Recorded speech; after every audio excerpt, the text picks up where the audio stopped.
إن الحمد لله نحمده ونستعينه ونستغفره ونستهديه ونؤمن به ونتوكل عليه ونثني الخير كله ونعوذ بالله تعالى من شرور أنفسنا وسيئات أعمالنا.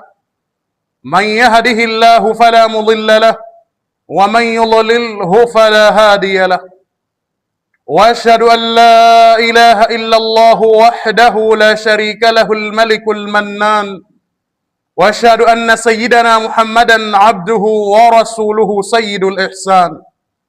اللهم صل وسلم وبارك عليه وعلى اله وصحبه وكل من اقتدى باثره وعمل بسنته الى يوم المعاد. لقد قال تبارك وتعالى في محكم تنزيله: أعوذ بالله من الشيطان الرجيم. يا أيها الذين آمنوا إذا نودي للصلاة من يوم الجمعة فاسعوا إلى ذكر الله وذروا البيع ذلكم خير لكم إن كنتم تعلمون. أما بعد، أوصيكم عباد الله ونفسي أولا بتقوى الله وطاعته، واعلموا علم اليقين أن الفوز والنجاة للمتقين، فنسأل الله أن يجعلنا من المتقين. Watukufu wa Islam, sinabudi kukuhusieni kama ilivyowajibu kuhusia nafsi yangu juu ya swali zima la kumcha Allah subhanahu wa ta'ala, na kama tunavyozungumza mara nyingi ya kwamba watakaofaulu mbele ya Allah subhanahu wa ta'ala ni wale ambao watakuwa ni wacha Mungu. Hivyo ni wajibu kwetu kujitahidi kuwa na sifa hii ya ucha Mungu kadri ya muda ambao atatuwezesha Allah subhanahu wa ta'ala kuishi hapa ulimwenguni. Ahibati fillah, inna mawdhu'a khutbatina alyawm fi hadhihi ad-daqa'iq al-ma'duda insha Allah fadlu yawm al-jum'a. Watukufu wa Islam, khutba kamili, ima mada kamili ya khutba yetu ya leo hii insha Allah, tutakuwa tuna mada inayosema fadlu yaumil jumua wa ma yanbaghi fi'luha. Tutakuwa tuna mada ambayo inasema kwamba utukufu wa siku ya Ijumaa, siku kama ya leo, lakini pamoja na yale ambayo yanatakiwa sisi tuyafanye. Inawezekana baadhi yetu mkajiuliza kwa nini leo hii tumeamua kuzungumza mada hii. Naam, nakumbuka mada hii kuna siku nimewahi kuzungumza ndani ya msikiti huu zamani kabisa, ikiwa unakumbuka, lakini nimeona kwamba kuna haja ya kukumbushana tena, kwa sababu bado wengi wetu hatujaufahamu utukufu wa siku ya kama leo. Ndiyo maana unapokutia baadhi ya Waislamu au wengi wetu kwamba mtu anaingia kwenye msikiti tayari khatibu ameshapanda kwenye mimbar, ima anaingia hutuba ya mwisho ima ya pili, hali ya kuwa alikuwa muda anao wa kuja yeye mapema kuhudhuria kuweza kujipatia matunda ya siku ya leo. Kwa hilo ndilo ambalo limepelekea leo hii tukaona tukumbushane tena kwa mara nyingine, ili tuweze kuifahamu siku ya Ijumaa utukufu wake na tuweze kuyafanyia kazi yaliyomo ndani yake. Ahibati fillah, Allah subhanahu wa ta'ala anaeleza katika suratul Jumu'a yenyewe kwa kutoa tanbihi nzito kabisa, ambao mimi na wewe tunatakiwa tuitekeleze tanbihi hiyo, imaagizo hilo. Baada a'udhu billahi minash shaitani rajim, ya ayyuhalladhina amanu, enyi ambao mlioamini. Bila shaka ni mimi na wewe. Sasa kama wewe ni muumini, unatakiwa utafanyie kazi agizo hili ambalo linakuja.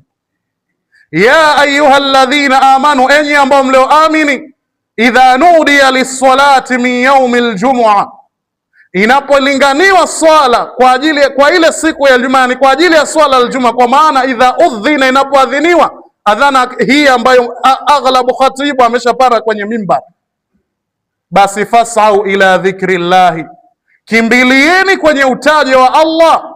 Na kukimbilia haimaanishi tena ndo uliko labda mabio nini, maana yake nendeni kwa heshima na adabu, kwa maana hakuna jambo lilokuwa bora tena kwa wakati ule. Kama una biashara yako, una mambo yako, achana nayo, harakia kwenye msikiti ukaweza kusikiliza hutuba. fas'au ila dhikri llahi wadharul bay', na acheni kuuza. Kwa wakati ule watu walikuwa bado inaonekana adhana ile ambayo khatibu ameshapanda kwenye mimbar bado inaadhiniwa, watu huku wanauza. Leo hii haya ndo ambao wamekatazwa wenzetu, ndo sisi tunavyofanya. Mwenye duka hafungi duka lake kwa sababu anaona ndio pengine wenzake wamefunga maduka, yeye ndo mura kupatia. Unamkutia mwanamume mzima, adhana inaadhiniwa au hutuba inaendelea, yeye yuko kwenye duka lake anauza, anaringia, anapumbazwa ni dunia na pumzi alizoazima, hajui muda gani ataondoka ulimwenguni.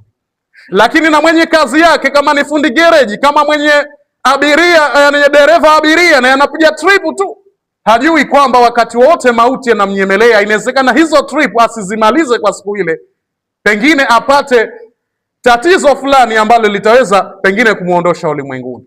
Kwa watukufu wa Islam, na maana Allah subhanahu wa ta'ala anatutaka sisi kutuonesha juu ya utukufu wa siku ya Ijumaa, hasa muda kama huna. Ndio baadhi ya maulama wakasema kwamba mtu kuuza wakati adhana ya Ijumaa inaadhiniwa, ile ambayo khatibu ameshapanda kwenye mimbar, huu ni uuzaji wa haramu. Bali hata kazi unaifanya kwa wakati ule, ikhtilafu tu ipo ya maulama baada ya ile adhana, lakini pia kwa waliosema mpaka imalizike sala kwa muda ule hataki kufanya hayo. Kwa watukufu wa Islam, na maana sisi kama kweli ni waumini tujitahidi kulifanyia kazi agizo hili, lakini vile vile tuwakumbushe wale wenzetu ambao wameghafilika. Kuna wengi tu, wakati mimi naelekea msikitini, wapo kwenye maeneo mbalimbali, wengine ni vijana wametulia, anayeuza biashara yake, maana kwa ile ina thamani kuliko sala, kuliko maamrisho ya Allah subhanahu wa ta'ala. Kwa watukufu, tujitahidi kutekeleza agizo hili la Allah subhanahu wa ta'ala.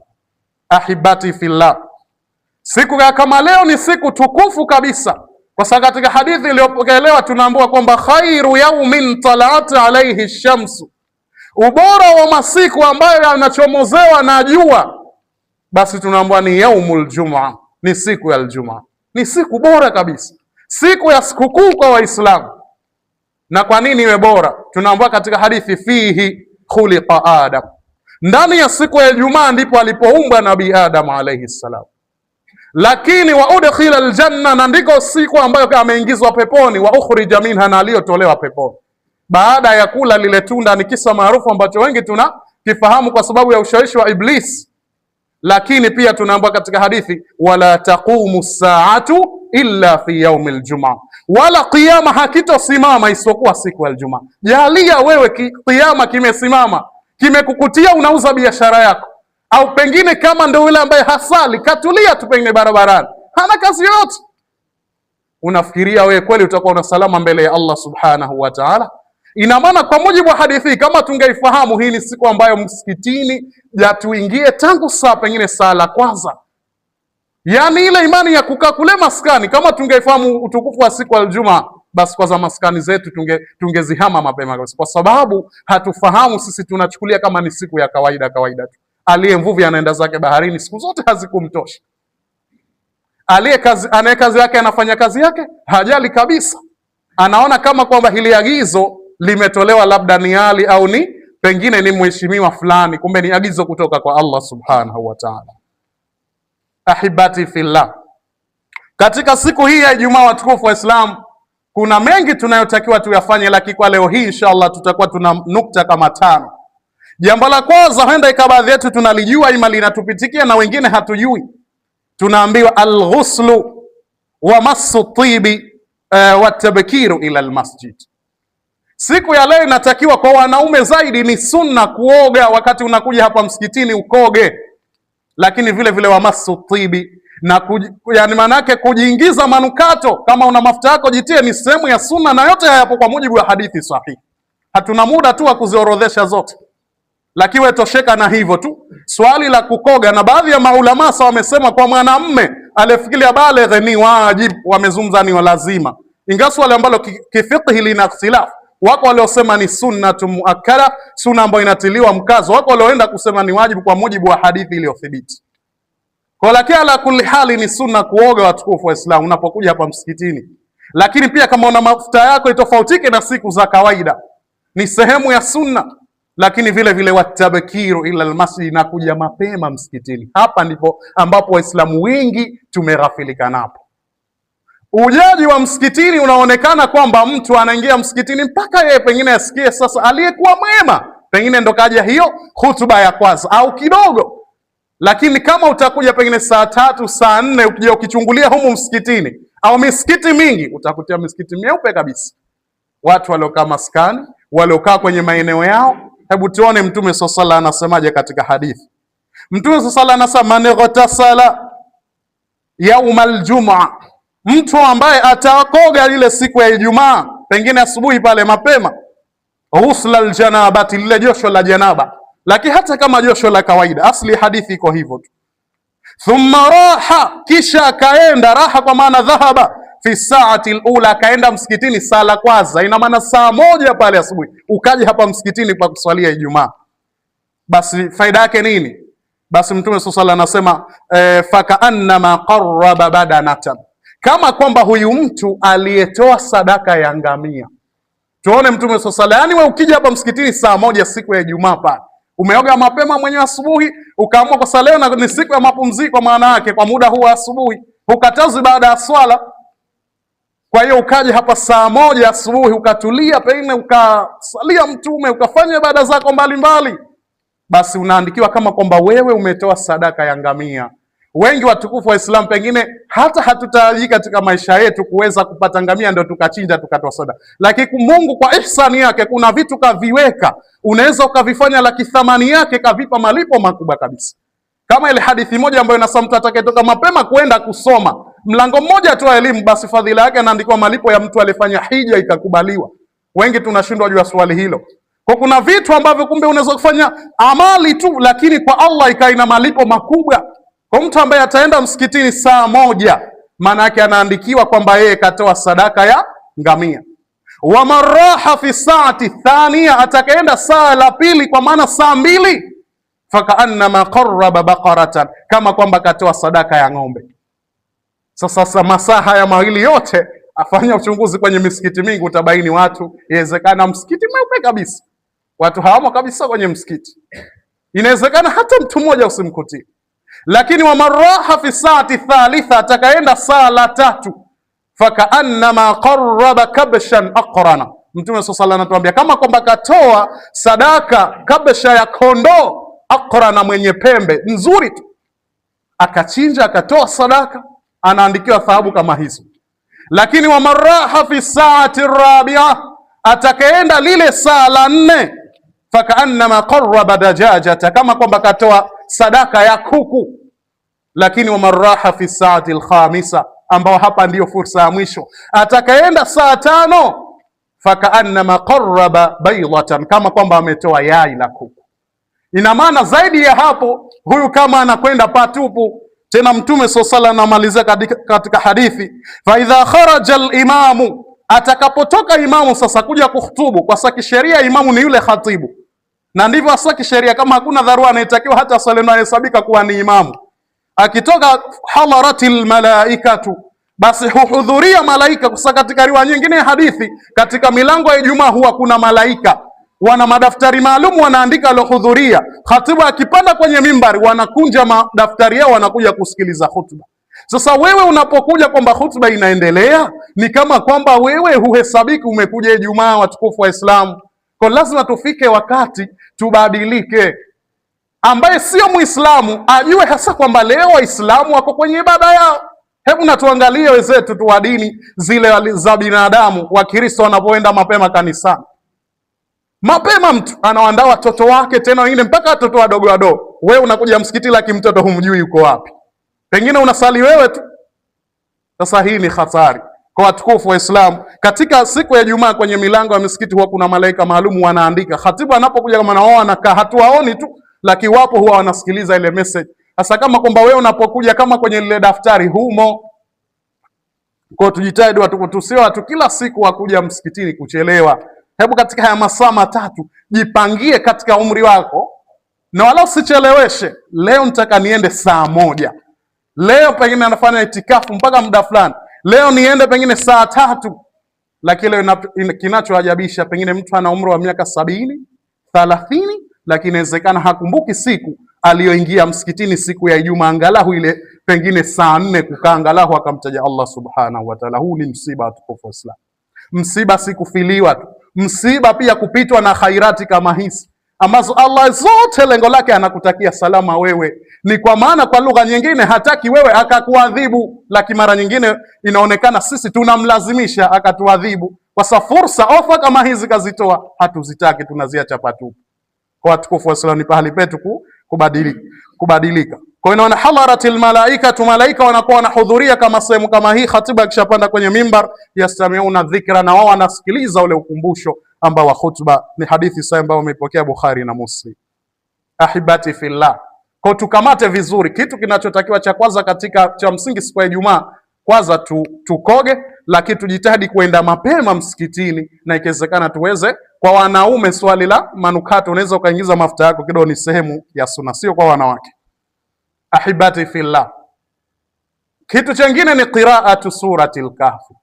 Siku kama ya leo tuisome suratul kahfi. Ni sura yenye faida kubwa katika, kwa mujibu hadithi ya Mtume sallallahu alayhi wasallam iliyothibiti. Katika hadithi Mtume sallallahu alayhi wasallam anasema, man qaraa suratal kahfi fi yaumil jum'a, mwenye kuisoma suratul kahfi siku ya Ijumaa, Allah alahu minan nur, huangaziwa yeye kutokana na nuru, ma baina aljumuataini, palipo katikati ya Jumaa mbili. Na baina Jumaa leo hapa katikati mpaka kufika Jumaa inakuja, unakuwa kwenye nuru maalumu ya Allah subhanahu wa ta'ala. Bali malipo makubwa zaidi ya kuisoma suratul kahfi, hasa ipo imethibiti hadithi nyingine, mwenye kuisoma usiku ule kwa mkiza Jumaa uliotupita, basi huwa manake anapata nuru, anaangaziwa na nuru mpaka kwenye Al-Kaaba. Kwa tujiweke utaratibu, hasa ikiwezekana tuisome usiku wa kama jana Lailatul Jumaa, ule usiku uliopita kwa mkizia Ijumaa, ambao tumeusema kwa dua ni muhimu kabisa usiku kama ule. Kwa rawahu al-Baihaqi. Kwa tujitahidi tuisome suratul kahfi, lakini kama nilivyosema, nimetanguliza kipengele cha kwanza kwamba kuja mapema msikitini, kwa sababu kama utakuja haya tunayozungumza yatakuwa rahisi, lakini kama msikitini utakuwa unachelewa, wewe huna muda wa kuisoma suratul kahfi. Kwa hiyo msingi wa haya ni ile nukta ya kwanza tulioitanguliza. Ahibati fillah, jambo jingine katika sunna za Ijumaa kama leo tunazotakiwa kuonyesha ni utukufu wa siku kama leo uliobebwa, iktharu salati ala nabii sallallahu alaihi wasallam. Tuzidishe kumsalia Mtume sallallahu alaihi wasallam.